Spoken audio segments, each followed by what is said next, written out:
A veces sueño que me tumbo sobre la hierba, al sol del verano, bajo las ramas de un castaño milenario. A veces sueño que la brisa me llena los oídos con el rumor de las hojas y el canto de los pájaros, y que la tierra palpita al ritmo de mi corazón. A veces veo ríos caudalosos y viñedos encaramados en abruptas pendientes. A veces sueño que estoy en Tribes.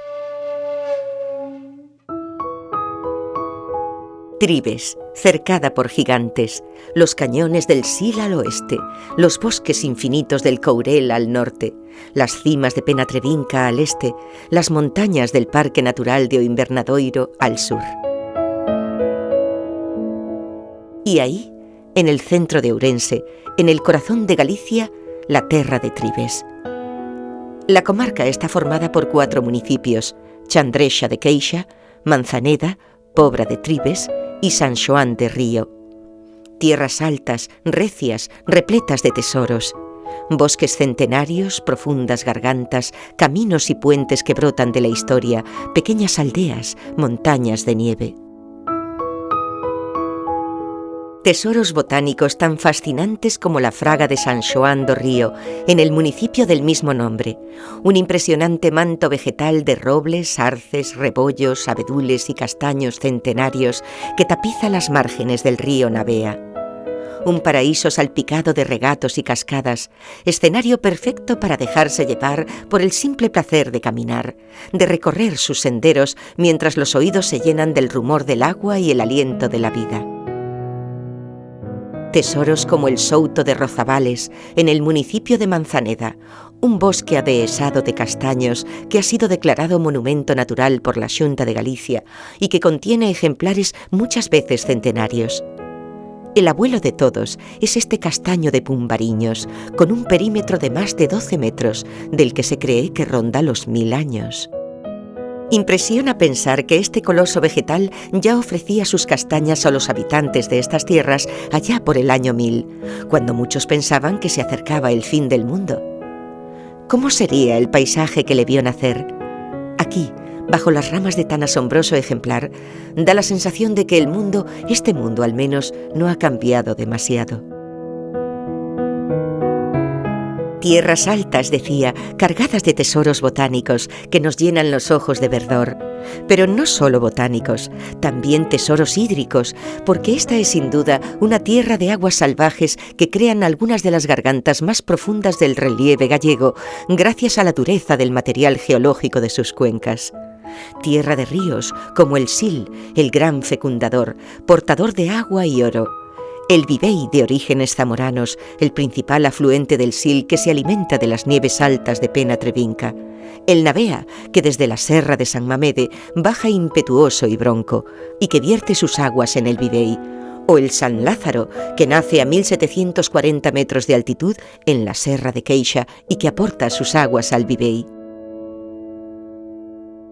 País de agua, de ríos y de torrentes apenas domeñados que solo de cuando en cuando se remansan en embalses como el de Chandrexa de Queixa, que recoge las aguas del Navea y de los arroyos que descienden de las montañas. En sus aguas plácidas se practican actividades náuticas como la vela o el piragüismo y también pesca deportiva de truchas, anguilas o pencas. Tesoros botánicos y fluviales y también geológicos, como las alturas nevadas de Cabeza Grande de Manzaneda, la cumbre más elevada del macizo central ourensano de 1780 metros. En las vertientes norte y este de esta cumbre, a apenas 18 kilómetros de A Pobra de Tribes, la capital comarcal, se ha instalado la única estación de esquí de Galicia con 23 pistas homologadas de esquí alpino y un circuito de 5 kilómetros para esquí de fondo. Sí, a veces sueño que estoy en Tribes, una tierra repleta de tesoros. Este es país de larga ocupación, de fértil historia. Hace 2500 años ya resonaba por estos valles el golpeteo de las forjas y se escuchaban bien altos los cantos de guerra de los tiburos, pobladores de castros, cuyo territorio estaba comprendido entre los ríos Navea y Vivei. Pero los guerreros tiburos no fueron capaces de resistir mucho tiempo al empuje de las legiones romanas, atraídas hasta este apartado rincón por el oro que las aguas de los ríos arrancaban de las entrañas de la tierra. Los romanos domesticaron las aguas, desviaron el curso de los ríos, construyeron caminos y levantaron puentes que todavía hoy asombran.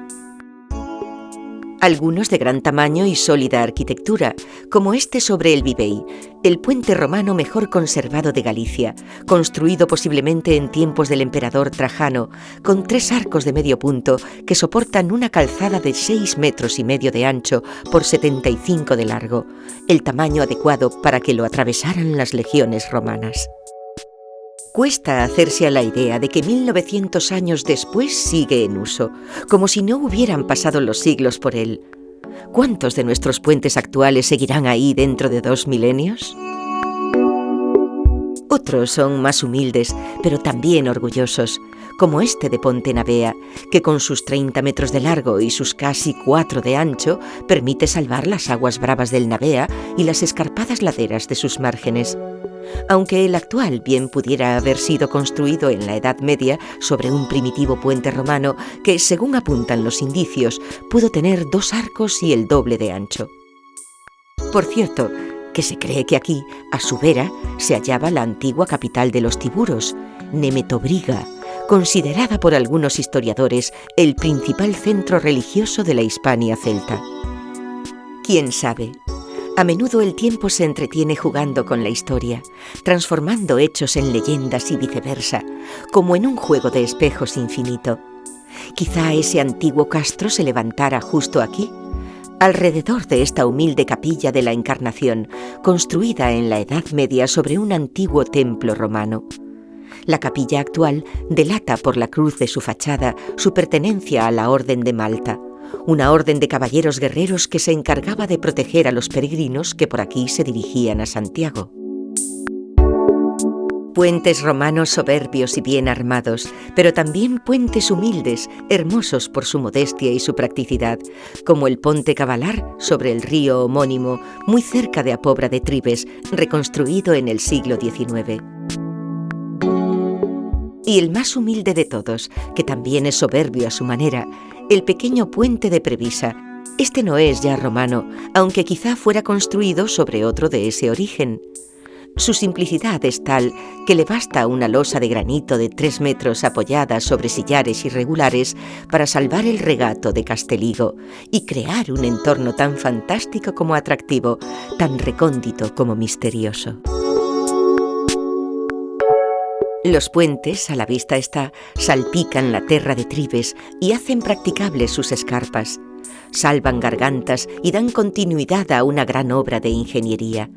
Toda la comarca está atravesada por la Vía 18 del itinerario de Antonino, una gran vía de comunicación que enlazaba Braga, en Portugal, con Astorga, en León. La calzada, llamada también Vía Nova, entraba en la comarca por Puente Navea, atravesaba Tribes y Ponte Cavalar y continuaba su recorrido por el puente sobre el río Vivei. Testigos silenciosos de su recorrido son los numerosos miliarios que todavía hoy jalonan su paso, como los 4 que se pueden ver en la carretera actual entre San Xoán do Río y Apobra de Tribes, que conservan inscripciones todavía legibles de los emperadores Marco Aurelio Carino y Flavio Claudio Juliano, o el que se conserva al lado de Ponte Vivei, dedicado al emperador Domiciano del 80 de nuestra era, que señala la milla 94. Pero el tiempo pasa, inflexible, y los romanos no tardaron en desaparecer de estas tierras. Casi podríamos pensar que fueron un sueño, si no hubiera quedado el testimonio pétreo de sus obras, los puentes, las calzadas o esta ara romana que se conserva en el atrio de la iglesia de Santa María de Vilanova, muy cerca de Tribes y que está datada en el siglo II. Durante la Edad Media, la mayor parte de estas tierras estuvieron bajo diversos señoríos, los Quiroga, los Oca, los condes de Lemos o los condes de Ribadavia. fueron tiempos de silencio y esfuerzo, de pequeñas iglesias y cenobios como el de San Salvador de Sobrado, fundado en el año 909 y que albergó, allá por el siglo XII, una congregación de monjas benedictinas. Del monasterio solo se conserva la torre, una sólida construcción fortificada hoy reconvertida en campanario, y la iglesia, uno de los más hermosos ejemplos de románico gallego rural, una joya arquitectónica cuyas ménsulas y capiteles muestran un asombroso repertorio de figuras animales y humanas dotadas de gran fuerza expresiva, relieves y esculturas tan peculiares como ingenuas. Especialmente llamativos son los dos juglares representados en las ménsulas situadas en la puerta de acceso, uno tocando la fídula y otro contorsionándose. En el interior de la iglesia, la limpieza y la ingenuidad del románico desaparece bajo el recargado efectismo de los retablos barrocos. En la bóveda de la capilla mayor, sin embargo, todavía se conservan pinturas policromadas de exquisita factura, tocadas por ese halo a la vez inocente y terriblemente admonitorio del románico. Muy cerca de esta localidad de Sobrado se encuentra la capital municipal, Manzaneda, que durante la Edad Media fue un importante núcleo defensivo. Por entonces, la villa contaba con un recinto fortificado de unos 400 metros de perímetro y precedido por un foso del que hoy solo se conservan algunos restos, como la Porta da Vila o algunos lienzos de la muralla. También se conserva la base de la Torre del Homenaje, que se alza en una de las esquinas de la localidad y desde la que se puede contemplar una amplia perspectiva del valle. En sus inicios, allá por el siglo XII, esta fortificación fue de señorío real. Después, en el siglo XIV, pasó a manos de los condes de Lemos y a las de los condes de Rivadavia en el XV, que la mantuvieron en su poder hasta la desaparición de los señoríos en el siglo XIX. En aquel tiempo, a Pobra de Trives se convirtió en lugar de reunión y descanso de nobles y ricos hombres que llenaron la villa de casas blasonadas y pazos como el de los marqueses de Trives, una excelente muestra de arquitectura señorial. Todavía hoy es muy fácil apreciar la nobleza de sus edificaciones al pasear por las calles empedradas o al detenernos en sus plazas. Rúas tranquilas, apacibles, que invitan a recorrerlas con calma, que se muestran hospitalarias y acogedoras. En ellas es fácil olvidarse del mundo, como si las prisas y el ajetreo fueran solo un mal recuerdo.